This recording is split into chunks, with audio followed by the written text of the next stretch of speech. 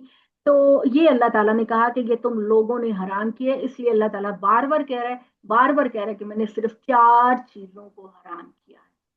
جانوروں میں سے میں نے صرف 4 چیزیں حرام کی ہیں، اس کے علاوہ میں نے کچھ حرام نہیں کیا. یہ تم حرام کر رہے ہو اے قریش کے لوگوں، عرب کے لوگوں، تم کر رہے ہو. اور تم، یہ کافر اللہ تعالیٰ پر جھوٹ باندھتے ہیں اور ان میں سے اکثر عقل نہیں رکھتے. اور جب ان سے کہا جاتا ہے کہ آؤ اس کتاب کی طرف جو اللہ نے نازل کی ہے، اور آؤ محمد صلی اللہ علیہ وسلم کی طرف، کہ ان کی طرف قرآن نازل ہوا، تو یہ کہتے ہیں کہ ہمارے لیے تو وہی علم کافی ہے جو ہمارے باپ دادا نے ہم کو دیا. ہم کسی قرآن کو نہیں مانیں گے، نہ ہم محمد صلی اللہ علیہ وسلم کو نبی مانیں گے. اب یہ کون بات کہہ رہے ہیں؟ یہ قریش کہہ رہے ہیں، بنی اسماعیل کے لوگ کہہ رہے ہیں. یہ اہل کتاب نہیں، اب ان کا ذکر نہیں ہے، یہ قریش کا ذکر ہے. اچھا، چاہے ان کے باپ دادا کسی بات کا عقل نہ رکھتے ہوں یا وہ ہدایت پر نہ ہوں، اے لوگوں جو ایمان لے کر آئے ہو، تم پر تمہاری اپنی ذمہ داری ہے. اور جنہوں نے گمراہی اختیار کر لی وہ تمہارا کچھ نہیں بگاڑیں گے، تم سب کو اللہ ہی کی طرف پلٹنا ہے، پھر وہ تمہیں بتائے گا جو کچھ تم کرتے رہے.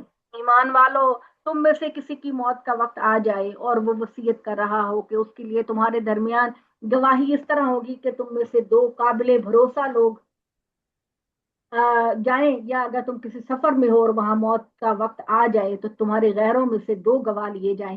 پہلی صورت میں اگر تمہیں ان کے بارے میں کوئی شبہ ہو تو انہیں نماز کے بعد روک لو اور پھر وہ اللہ کی قسم کھائیں کہ ہم اس گواہی کے بدلے میں کوئی دنیاوی فائدہ حاصل نہیں کریں گے، چاہے ہمارا کوئی قریب قرابت رشتہ دار ہی کیوں نہ ہو، ہم وہی گواہی دیں گے جو آپ کہہ رہے ہیں، اور نہ ہم اللہ کی گواہی کو چھپائیں گے. ہم نے ایسا کیا تو گناہ گاروں میں شمار ہوں گے. پھر اگر پتہ چلے کہ دونوں، یہ کیا دی گئی لائٹ میری، چلے جی. اللہ تعالیٰ نے یہ کہا کہ 2 گواہ بنا لو، اور پھر اس کے بعد یہ کہ گواہی پر پوری طرح قائم رہو. اور اگر جو گواہی دینے والے ہیں وہ اللہ کی قسم کھائیں کہ وہ اپنی ضرور گواہی، یہ اس وقت ہے جب آپ کسی سفر میں ہوں اور موت کا وقت یا کسی بیماری کا وقت آ جائے تو آپ کسی اجنبی کو بھی روک سکتے ہیں جب وہ نماز پڑھ کے مسجد سے نکل رہا ہو، اور وہ قسم کھائیں گے کہ ہم اپنی گواہی کو پورا پورا ادا کریں گے. اور جو کوئی گواہی کو ادا نہیں کرے گا تو وہ اپنے ساتھ زیادتی کرے گا، اور ہم نے ایسا کیا تو ہم ظالموں میں سے ہو جائیں گے. اس طریقے سے زیادہ توقع ہے کہ وہ ٹھیک ٹھیک گواہی دیں گے، یا کم سے کم اس بات سے ڈریں گے کہ اللہ ان کی قسمیں دوسروں کی قسموں کے بعد رد ہو جائیں گی، کیونکہ اگر ان کی قسمیں قابل بھروسہ نہیں ہوں گی تو ان کی جگہ پھر دوسرے گواہ آ جائیں گے اور ان کی قسم پھر کبھی قبول نہیں کی جائے گی. اور اللہ سے ڈرو، جو تم کو حکم دیا جا رہا ہے اس کو سنو. ایسا نہیں کرو گے تو سری نافرمانی ہے، اور اللہ نافرمان لوگوں کو کبھی راستہ نہیں دکھاتا.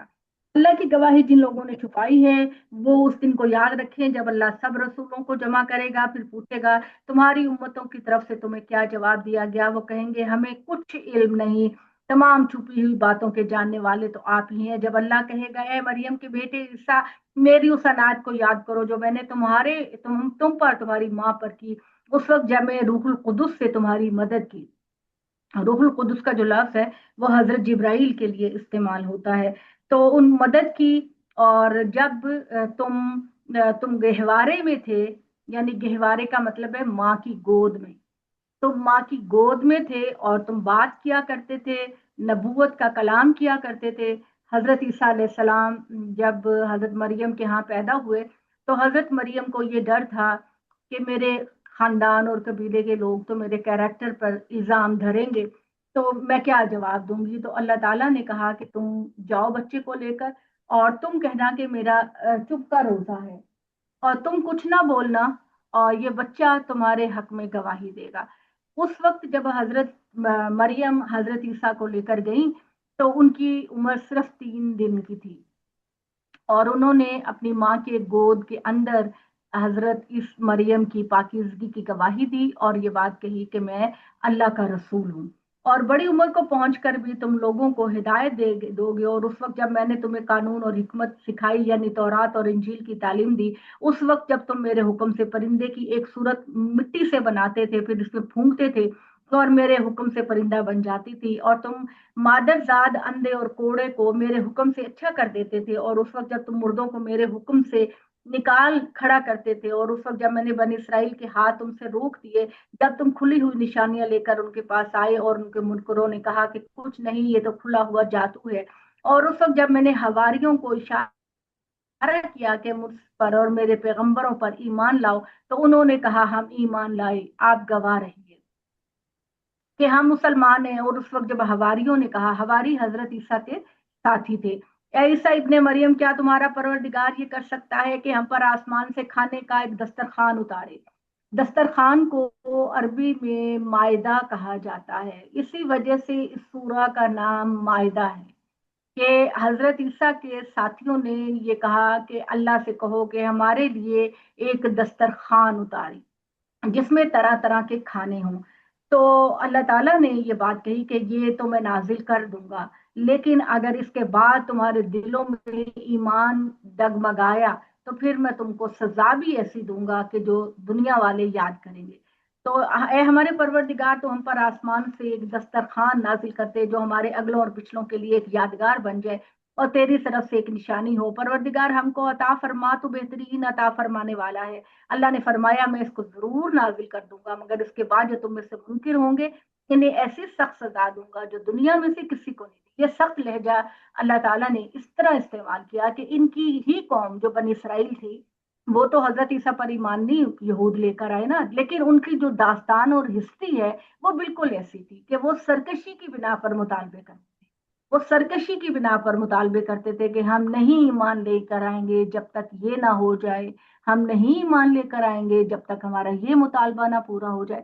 تو اللہ تعالیٰ نے پھر ان کو بھی وارن کر دیا، حواریوں کو، کہ دیکھو میرے لیے تو کوئی چیز مشکل نہیں ہے، لیکن اگر تمہارے مطالبے کو پورا کرنے کے بعد بھی تم ڈگمگائے تو پھر میرا عذاب بھی زبردست ہوگا، اور میں دنیا میں ایسا عذاب دوں گا کہ دنیا میں سے کسی کو نہ دیا ہو۔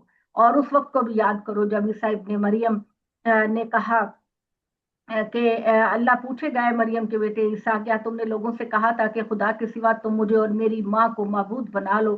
وہ عرض کرے گا سبحان اللہ، یہ کس طرح روا تھا کہ میں وہ بات کہوں جس کا مجھے کوئی حق نہیں، اگر میں نے یہ بات کہی ہوتی تو آپ کے علم میں ہوتی، اس لیے کہ آپ جانتے ہیں جو کچھ میرے دل میں ہے، اور آپ کے دل میں کی باتوں کو میں نہیں جانتا، تمام چھپی ہوئی باتوں کے آپ جاننے والے ہیں۔ میں تو ان سے وہی بات کہوں گا جس کا آپ نے مجھے حکم دیا کہ اللہ کی بندگی کرو جو میرا بھی پروردگار ہے تمہارا بھی پروردگار ہے۔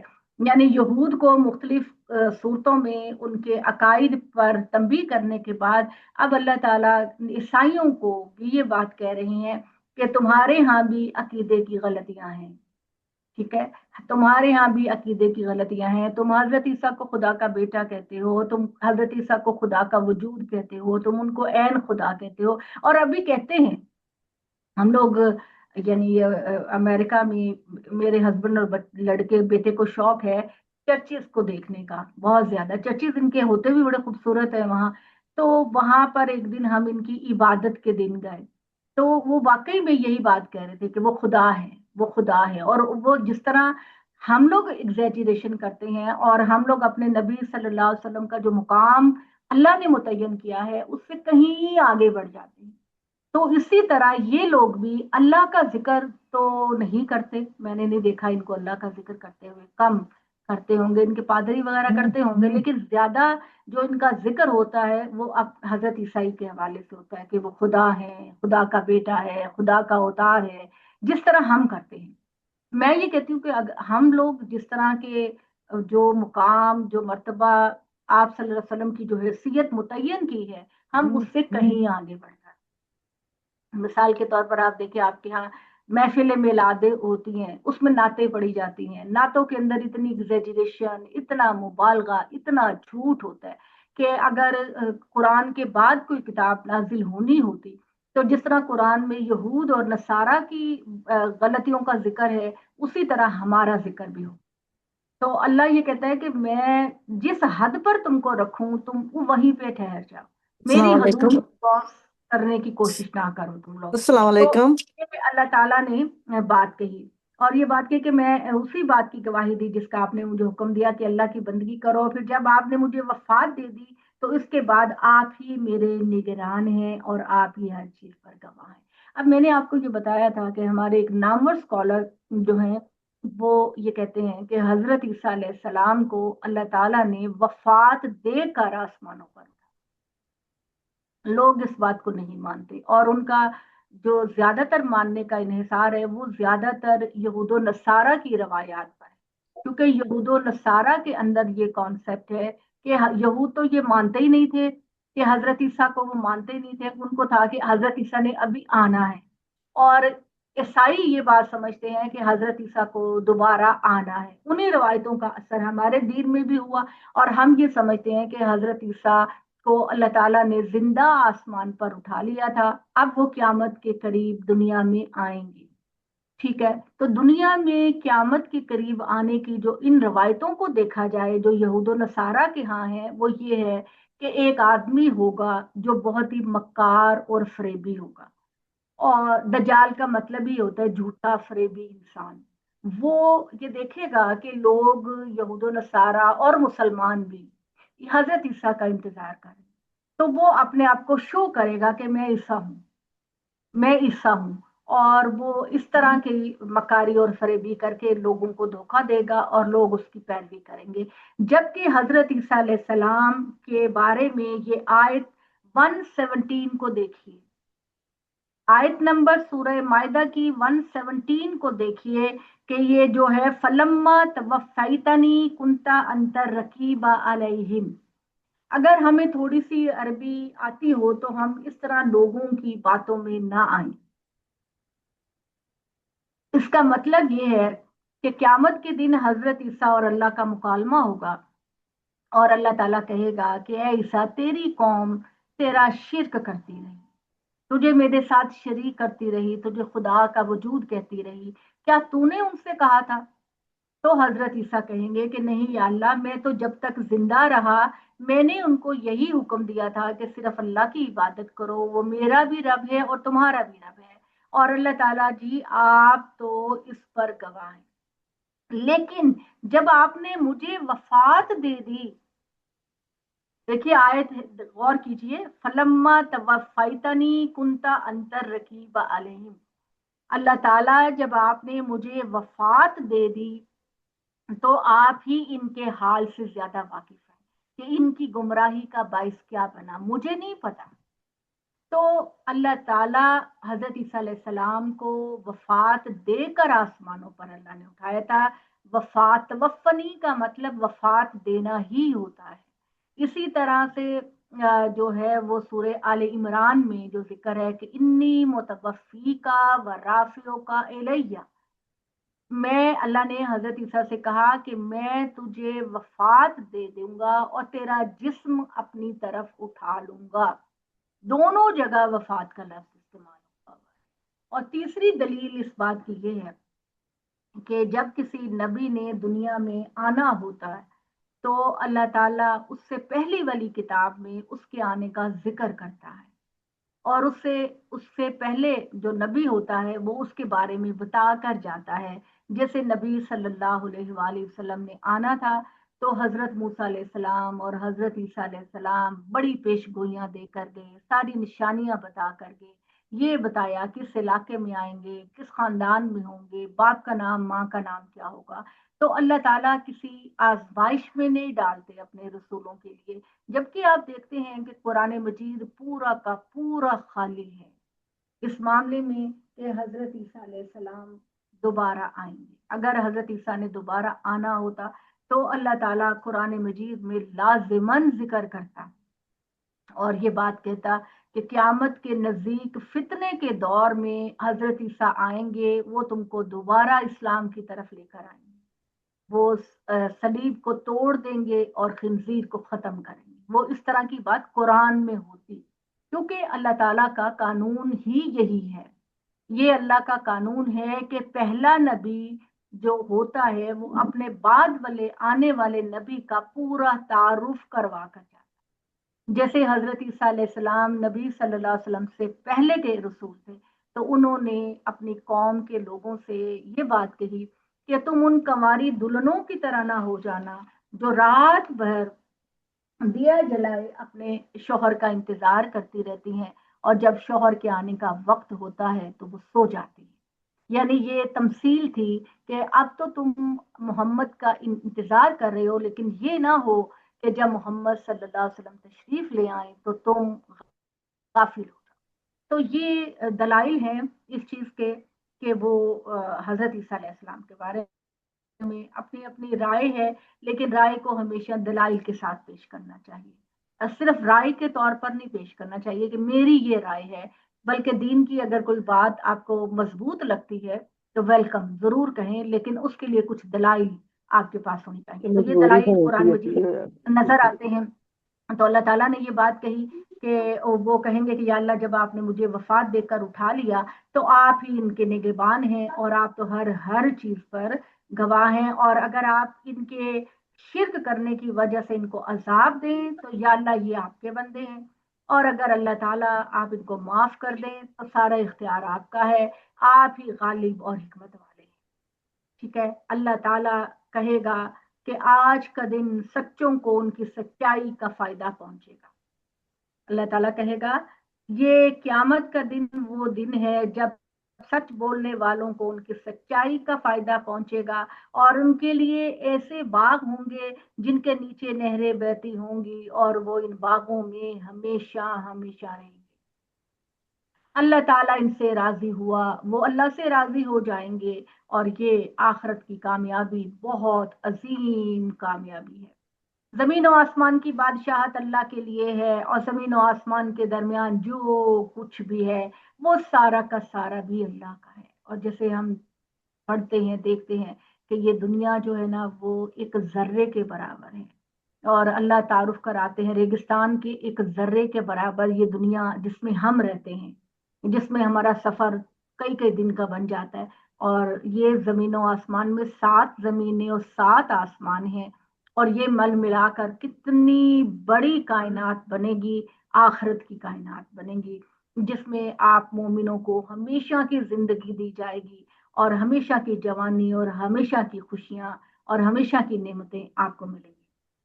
تو اللہ تعالیٰ فرماتے ہیں کہ زمین و آسمان کی بادشاہ ساری کی ساری اللہ کے لیے ہے، اور جو کچھ ان کے درمیان ہے سب کچھ اللہ کا ہے، اور اللہ تعالیٰ تو ہر چیز پر قادر ہے۔ وَهُوَ عَلَىٰ كُلِّ شَيْءٍ قدیر، اور اللہ تعالیٰ ہیں جو وہ ہر چیز پر قادر ہے۔ تو یہ سورہ ہماری مکمل ہو گئی۔ اقول قولی ھذا واستغفر اللہ لی لکم ولسائر المسلمین۔ آپ کا بھی کوئی سوال ہے تو کر لیجئے اس کے بارے میں، اور اگر ٹائم ہوا تو ہم آگے پھر سورہ انعام کو شروع کریں۔ جی السلام علیکم۔ زاہدہ جی پڑھنے کے دوران سوال نہ کیا کریں، ٹھیک ہے؟ اچھا جب کلاس ختم ہو جاتی ہے نا تو اپنا سوال لکھ لیا کریں اور پھر پوچھا کریں۔ جی جی بتائیے۔ لکھا تھا میں نے، یہی پوچھنا تھا میں نے کہ یہ یہود و نصارہ تو یہ ایک ہی تھے نا پہلے، پھر بعد میں جو نصارہ تھے وہ حضرت عیسیٰ علیہ السلام کے فالوور بن گئے، اور یہود بنی کے کون سے اسرائیل تھے نا؟ بنی اسرائیل یہود نصارہ، تو یہ جو یہود کے پھر پیغمبر کون سے ہیں؟ یہودوں کے کون سارے سے پیغمبر پیغمبر ہیں؟ یہود کے ہیں، سارے حضرت ابراہیم سے لے کر جتنے بھی پیغمبر آئے ہیں، حضرت اسحاق، حضرت یعقوب، حضرت یوسف علیہ السلام، اس ہاں کے جی بعد اسرائیل، ہاں بنی اسرائیل حضرت کے تھے۔ داؤد علیہ السلام، حضرت سلیمان علیہ السلام، حضرت سمیعیل علیہ السلام، یہ سارے حضرت موسیٰ علیہ السلام، حضرت عیسیٰ علیہ السلام، یہ سارے بنی اسرائیل سے ہی آئے ہیں۔ ہاں لیکن یہ بات میں اس لیے پوچھ رہی ہوں ابھی اس وقت کون ان کے پیغمبر ہیں؟ جیسے کہ اس عیسائیوں کے وقت پیغمبر ہیں اس حضرت وقت تو عیسیٰ علیہ ان کی السلام، اس وقت تو اور آخری ہمارے ہیں نبی حضور پاک ہیں، تو نہیں، اب ان کے حضور کون سب سے ہیں؟ کے لیے اللہ نے یہودیوں سے؟ دیا ہے. اب ساری بنی اسرائیل، بنی اسماعیل، سب کے نبی اس وقت جن کو فالو کرنا چاہیے وہ محمد صلی اللہ علیہ وسلم ہے.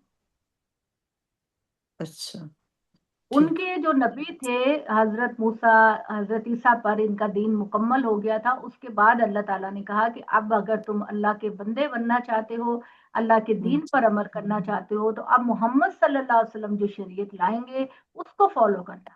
لیکن اس وقت وہ فالو کر رہے ہیں عیسائی حضرت عیسیٰ. ابھی تو وہ پریکٹیکلی تو وہ فالو نہیں کر رہے. ان کا ایک گروہ کر رہا ہے، ایک گروہ نہیں کر رہا. وہ تو بالکل نہ نماز، نہ روزہ، نہ حج، نہ زکوٰۃ، کچھ نہیں ہے ان کے اندر. ان کے اندر عیسائیوں کے ایک گروہ کے اندر، اور ایک گروہ عمل کرتا ہے. اور جو یہود ہیں وہ کہتے ہیں کہ ہم حضرت موسیٰ کے فالوور، حالانکہ اچھا حقیقت میں یہ نہیں ہے فالوور. یہ ایک ایسے لوگ ہیں کہ جنہوں نے ہمیشہ اپنی خواہشات کو ہی اپنا مرکز. لیکن ٹھیک. اللہ یہ چاہتے ہیں کہ ان سب کے آخری نبی محمد صلی اللہ علیہ وسلم بنے اور ان کی شریعت ہی کو اب فالو کیا جائے. جی جی ٹھیک ہو گیا. Thank you. جی رفت آنٹی اپنا مائک کھولیے. جی مجھے حواریوں کا نہیں سمجھ آئی، وہ ذرا بتا. باری رفت آنٹی، جیسے ہم حضرت ابو بکر کو، حضرت عمر کو، حضرت علی کو ہم صحابہ کہتے ہیں نا، جی ٹھیک ہے نا، صحابہ کہتے ہیں نا. اسی طرح حضرت عیسیٰ علیہ السلام کے جو ساتھی تھے ان کو حواری کہا جاتا ہے. جی وہ حواری کہا جاتا ہے. جی تو یہ وجہ ہے. ان کا نام چونکہ وہ عبرانی بولتے تھے اس وقت، تو ہو سکتا ہے کہ حواری کا مطلب بھی دوست اور ساتھی. مطلب تو حواری کا بھی یہی ہے، دوست اور ساتھی. جیسے صحابہ کا مطلب ہے دوست اور ساتھی، اسی طریقے سے حواری کا بھی مطلب ہے دوست اور ساتھی. یعنی آپ اس کو سمجھ لیجئے کہ جیسے جس جگہ پر آپ صحابی کا لفظ بولتے ہیں اس جگہ پر حواری کا لفظ بولا جاتا ہے حضرت عیسیٰ کے ساتھیوں کے لیے. Thank you. اچھا جی، اور کس کا ہاتھ اٹھا ہوگا جی؟ جی اور کون سوال کرنا چاہتا ہے جی؟ افشیاں آپ کیا پوچھنا چاہ رہی ہیں؟ جی السلام علیکم. وعلیکم السلام. سوال یہ ہے آپ ہی کہ جیسے آپ نے بولا حجر اسود جو ہے اللہ تعالیٰ کا ہاتھ ہے ایز اے سمبل. علامت، جی علامت. جی علامت ہے. پر یہ جیسے پہلے میں نے سنا تھا کہ یہ پہلے ایک دفعہ جب اس زمانے میں یہ چوری بھی ہو گیا تھا، مطلب اس کو اٹھا لیا گیا تھا پھر لڑ کر واپس لیا گیا. یہ اسلام کے بعد کا زمانہ ہوگا. حضرت ابراہیم سے جو اس کی تاریخ ملتی ہے وہ یہ ملتی ہے کہ جب حضرت آدم علیہ السلام نے اس کو بنایا پتھروں کے ساتھ، تو حضرت آدم علیہ السلام اور حضرت ابراہیم کے درمیان کے عرصے میں سارے پتھر غائب ہو گئے. جو کوئی جاتا تھا وہ ایک پتھر اٹھا کر، یہاں پر جو لوگ آتے تھے وہ ایک پتھر اٹھا کر اپنے ملک لے جاتے تھے، یا جہاں جانا ہوتا تھا وہاں لے جاتے تھے کہ وہاں جا کر اس کو نصب کریں. تو پرانی تعمیر جو حضرت آدم علیہ السلام نے کی ان میں سے صرف یہی ایک پتھر وہاں پہ بچا ہوا تھا. حضرت آدم نے جو تعمیر کی تھی وہ سارے پتھر جو قافلہ آتا ایک پتھر اٹھا کر لے جاتا. تو ایک ہی پتھر بچا ہوا تھا جب حضرت ابراہیم علیہ السلام نے اس کی تعمیر نو کی. تو حضرت ابراہیم علیہ السلام نے پھر جب خانہ کعبہ کو بنایا تو اس پتھر کو اٹھا کر یہاں پہ نصب کر دیا. یہ پتھر بھی یہاں سے چوری ہوا ہے نا بعد میں؟ بعد کا نہیں، میرا نہیں خیال ہوا. وہ جو آپ نے ہسٹری پڑھی ہوگی نا وہ یہ پڑھی ہوگی کہ وہ جو اس کی تعمیر میں باقی ظاہر ہے کہ ایک اونچی تعمیر تھی نا، تو جتنے بھی پتھر لگے ہوئے تھے وہ جو قبیلہ آتا تھا وہ ایک پتھر اٹھا کے لے جاتا تھا کہ ہم تبرک کے طور پر کہ ہم اس کو اپنے علاقے میں جا کے نصب کریں گے. تو جب حضرت ابراہیم نے اس کو بنایا تو ایک یہی والا رہ گیا تھا. گلفراز میرا قرآن نہیں اسی طرح کی کتاب، اس پہ 2 نمبر لکھا. وہ جتنی ٹیبل پہ پڑھی ہے نا وہ لے دو اس وقت. ہاں جی ٹھیک ہے ٹھیک ہے. جی. تو یہ حضرت انبر آپ کیا پوچھنا چاہ رہی ہیں؟ کوکب پاپا، یہ میں نے بہت سنا ہے کہ یہ جنت سے آیا ہوا ہے اور اس طرح کی باتیں، تو یہ پھر کہاں سے کوئی اس میں حدیث ہے، روایت ہے، کہاں سے آئی یہ بات؟ یہ تو یعنی کہ حضرت آدم نے جو تعمیر کی تھی نا جن پتھروں کے ساتھ، جی جی وہ سارے پتھر آدم سے لے کر ابراہیم کے درمیانی عرصے میں لوگ آ کر یہاں پر آباد ہوتے تھے، تو وہ جو جانے لگتا تھا ایک پتھر اٹھا کے لے جاتا تھا. تو ٹھیک ہے. یہ انہوں نے اسی زمین سے ہی کلیکٹ کیے تھے حضرت آدم علیہ السلام نے، یہ پتھروں کو ساروں کو زمین سے ہی آس پاس کے ایریے سے کلیکٹ کیا تھا. تو بعد میں جب لوگ آتے تھے تو وہ اٹھا کر لے جاتے تھے تبرک کے طور پر. تو جب حضرت ابراہیم کو اللہ تعالیٰ نے کہا کہ جاؤ یہاں پر اللہ کا گھر بناؤ، کیونکہ وہ تو ٹوٹ چکا ہوا تھا نا، تو انہی بنیادوں پر پھر حضرت ابراہیم علیہ السلام نے خانہ کعبہ کو بنایا نئے پتھروں کے ساتھ.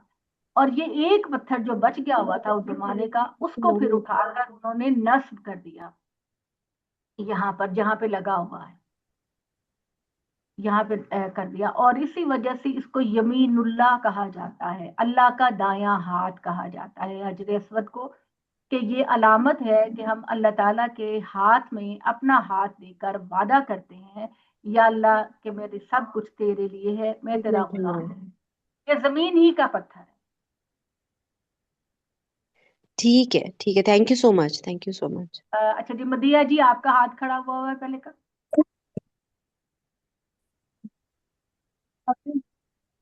جی مدیہ، مدیہ آپ نہیں ہے. فاطمہ آپ کچھ پوچھنا چاہ رہی ہیں؟ جی السلام علیکم ورحمۃ اللہ وبرکاتہ. جی وعلیکم وہ السلام. مجھے یہ تھا کہ جو اللہ تعالیٰ قرآن پاک میں کہتے ہیں نا، ہر نبی کی امت جو ہے اس کے ساتھ اس کا نبی اور وہ اس کی امت اٹھائے جائیں گے.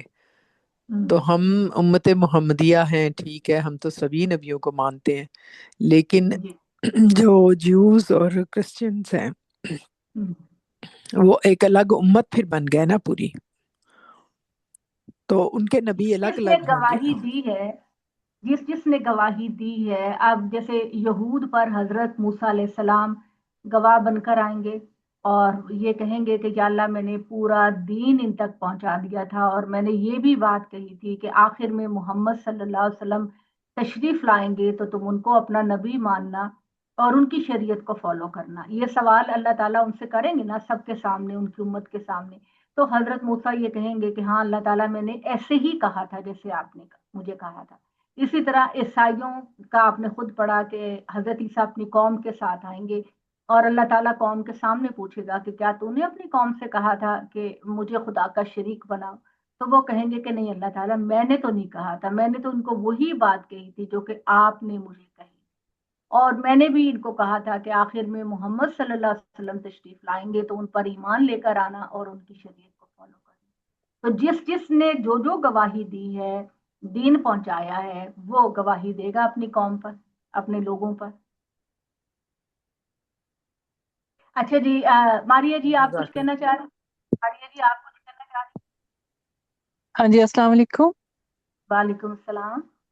یہ حجر اسود کے جو چوری کی بات ہے، اس میں حجر اسود کا عثمانی دور میں 16 سینچری میں جب یہ خانہ کعبہ کی تعمیر کی جا رہی تھی تو اس کا کچھ پورشنز ٹوٹ گئے تھے، تو وہ ترکیہ کی ایک مسجد میں پتھر کے حصے ٹوٹ گئے تھے، جوڑا ہاں گیا جی، اس کو. سکولو محمد مسجد ہے استنبول میں، تو وہاں اچھا انہوں نے اپنی مسجد میں عثمانی دور میں وہ لگے ہوئے چار، جو ایک بالکل کہیں کہ وہ مسجد نبوی کی طرز کی بنائی گئی مسجد ہے، تو ایک انہوں نے محراب پہ لگائے ہیں، ایک انٹری گیٹ پہ اندر لگائے ہوئے، اور ایک ممبر سے بنایا ہوا ہے اس پہ لگائے ہوئے ہیں. 4 پیسز ہیں جو ترکی میں سکت ہیں. یہ باری جی یہ کنفرم بات ہے ایسا؟ کیونکہ جی سعودی ایسا جی کرنے نہیں دیں گے. نہیں سعودی نہیں، یہ جب نہیں سلطنت عثمانیہ کا دور تھا نا اس وقت، اور یہ خانہ کعبہ کیا اس کے انڈر تھا نا، تو ایسی بعد میں پھر ترکش نے تحقیق کے ساتھ کوئی بات ترکی بعد ابھی میں آئی. ہمارے نالج میں نہیں آئی، تحقیق کے ساتھ اس طرح کی کوئی بات نہیں. اس میں پھر مزید دیکھ لیتے ہیں، کیونکہ جو بھی حکمران تھا اس وقت میرا خیال ہے کہ خانہ کعبہ کی کوئی چیز ہے۔ شاہ سلمان کا داماد یا اس کا وہ تھا، میں اصل میں پچھلے دنوں ہی پڑھی تھی اور میں یہ دیکھ رہی تھی سن میں نے لا بھی بنا۔ ایسا ہی سنا تھا، اس لیے میں پچھلے دنوں نا تو یہ پھر بڑی بھاری قیمت دے کے واپس لیا گیا تھا، میں نے نہیں، بھی یہ پورا کا پورا تو سوال ہی پیدا نہیں ہوتا کہ پورا کا پورا کوئی قوم اٹھا کر لے گئی ہو، پورا اس پورا لیے ملک ہے، اس کہ کے یہ پیچھے ایک مین چیز ہے نا، بھی۔ خانہ کعبہ کی عمارت کی یہ ایک مین چیز ہے، جس کو کہ حضرت ابراہیم نے نصب کر کے اس کو یمین اللہ کہا ہے۔ تو یہ پورا کا پورا پتھر اٹھا کے لے جانے والی بات تو مجھے نہیں صحیح لگ رہی۔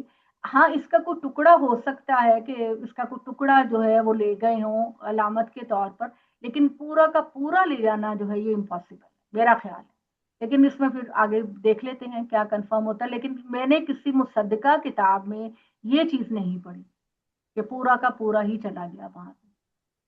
نہیں پورا نہیں، اس کے پیس چھوٹے چھوٹے۔ پیس کوئی ہو سکتا ہے جی، پیس کا ہو سکتا ہے، لیکن پورا تو نہیں، کیونکہ یہ تو پیغمبر نے نصب کر کے اس کو یمین اللہ کہا ہوا ہے نا، اور نبی صلی اللہ علیہ وسلم نے بھی اس کی بڑی حیثیت بیان کی، بہت زیادہ اہمیت ہے اس کی۔ آپ کا طواف کا چکر پہلا یہیں سے شروع ہوتا ہے اور یہیں پہ اس کے قریب آ کے ختم ہوتا ہے۔ اچھا جی، امبر آپ کچھ اور پوچھنا چاہ رہی ہیں؟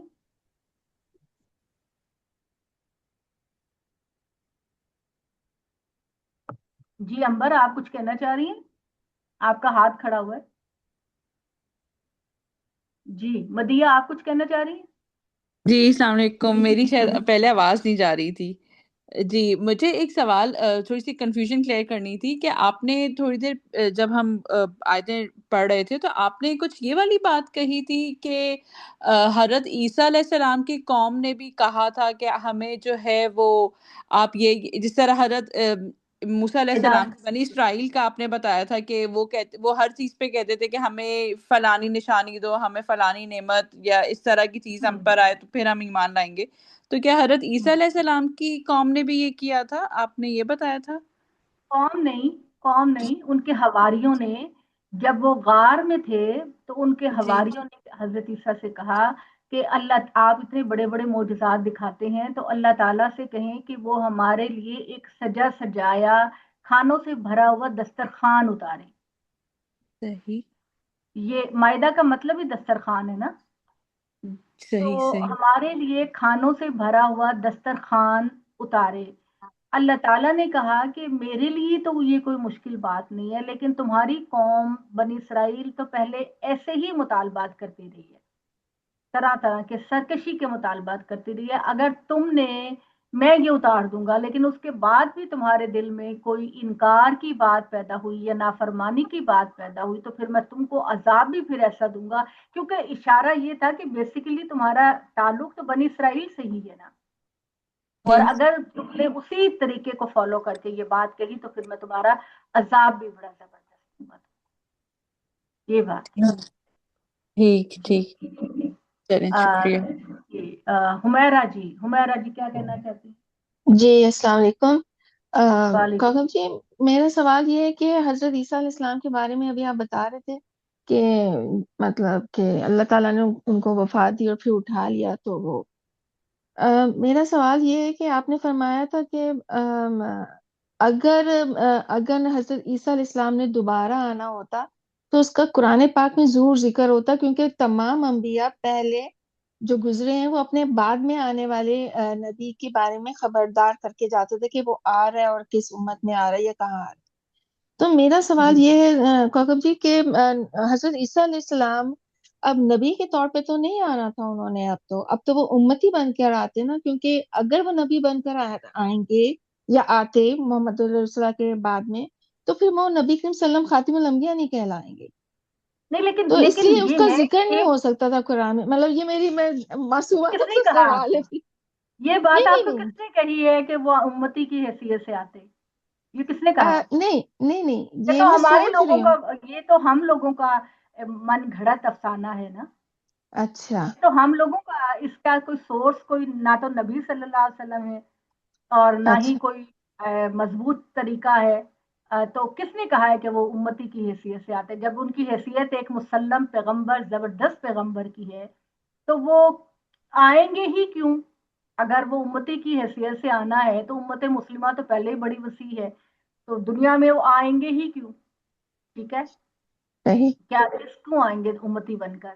ٹھیک ہے، ان کی حیثیت تو ایک پیغمبر اور رسول کی تھی، کیا ضرورت ہے؟ کوئی لاجک ہے اس کی کہ وہ امتی کی حیثیت سے آنا چاہیے ان کو؟ اور ایگزیکٹلی. اس پہ تو خیر میں سمجھتی ہوں کہ جو اپنے دوسری بات نامدی کہ صاحب نے جو اگر بھی، کوئی ہاں جی، جلیل القدر ہستی پیغمبر رسول جب آنے ہیں، اگر حضرت عیسیٰ تھے تو رسول ہی نا، ایک بڑی نشانی اللہ کی بے آنی ہے شک. دنیا کے اندر کہ اللہ نے ان کو اٹھا لیا تھا، اب دوبارہ بھیج رہا ہے، یہ بھی ایک بہت بڑی نشانی ہے. چلے پیغمبر کی حیثیت سے نہ بھی آئیں تو ہوں. لوگوں کو تو اللہ منوانا چاہ رہا ہے نا کہ یہ عیسیٰ ہیں، منوانا چاہ رہا ہے کہ نہیں منوانا چاہ رہا؟ بالکل تو پھر اس کا ذکر ہونا چاہیے تھا نا قرآن مجید کے اندر. صحیح. اصل میں بس میرے دماغ میں یہ سوال آیا کہ اگر وہ نبی کی حیثیت سے آئیں گے تو پھر خاتم الانبیاء کے محمد رسول اللہ کیسے ہو جائیں گے؟ پھر تو ایک اور نبی ان کے بعد آ گیا، تو ظاہر ہے جب انہوں نے آنا ہی نہیں نہیں ہے تو پھر ذکر بھی آئیں نہیں گے ہے. ہی نہیں تو پھر آئیں یہ گے ہی نہیں، سوال تو اس ہاں، وقت بات پیدا تو ہوتے یہ ہیں ہے نا نا. کہ جب انہوں نے آنا بالکل ہے، صحیح جب ہو گیا. انہوں نے آنا ہی نہیں ہے تو لوگ طرح طرح کے جواب لوگوں نے گھڑ لیے ہوئے ہیں. یہ انہوں نے کہا کہ بے جو آئیں شک. گے تو ہماری شریعت کو فالو کریں گے، تو یعنی کہ انہوں نے سارے جی. اپنے چیزوں کو مضبوط رکھا ہوا ہے لوگوں نے کہ ہر طرح کو لوگوں کو اس کا اچھا، جواب دیا اسی جا وجہ سے سکے. یہ کہا گیا کہ امتی بن کر آئیں گے. مطلب امتی انہوں نے بن ایک کر آئیں ایک گے ایکسکیوز اور نکال لی نا ہماری کہ شریعت امتی کو بن کر فالو آئیں کریں گے. گے، اوکے. ہماری صحیح شریعت کو صحیح ہو فالو گیا. کریں گے.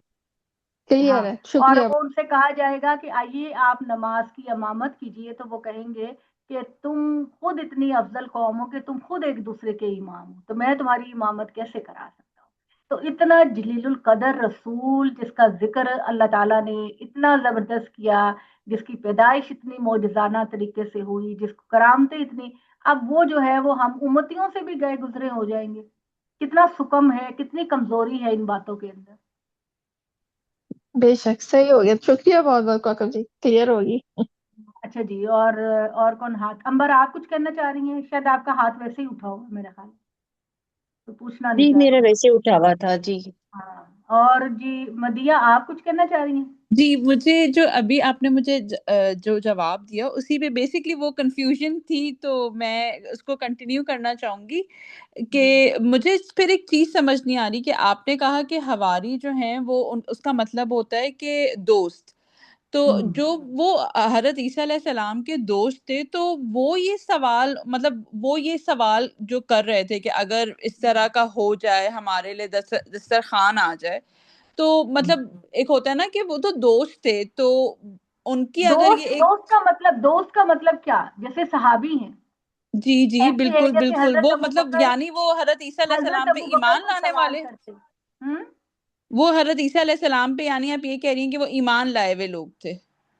جیسے آپ سوچ لیں کہ حضرت ابو بکر صدیق تھے، جی حضرت عمر صدیق تھے، حضرت علی رضی اللہ تعالیٰ عنہ تھے. جی اب بے شک وہ قریبی دوست تھے، لیکن ایک رسول اور ایک انسان کے درمیان ایک جھجک کا رشتہ تو ہوتا ہی ہے نا، احترام کا رشتہ تو ہوتا ہی ہے نا. بہت زیادہ صحیح اتنی صحیح فرینکنس تو نہیں ہوگی نا جو دو جگری دوستوں کو ہوتی ہے. ایک احترام اور عزت کا بیریئر تو ہوگا نا لاسٹ. صحیح صحیح تو ٹھیک انہوں تو نے یہ بات کہی تھی کہ اللہ سے کہو، کیونکہ غار میں تھے نا آخری دنوں میں. جی جی ہواری یعنی ان کے جو 8-9 شاگرد تھے، وہ اور جی حضرت عیسیٰ اپنی زندگی کے آخری ایام میں ایک غار میں تھے، کیونکہ ٹھیک یہودی ان کو مارنا چاہتے تھے اور رومی ان کو جی مارنا چاہتے تھے.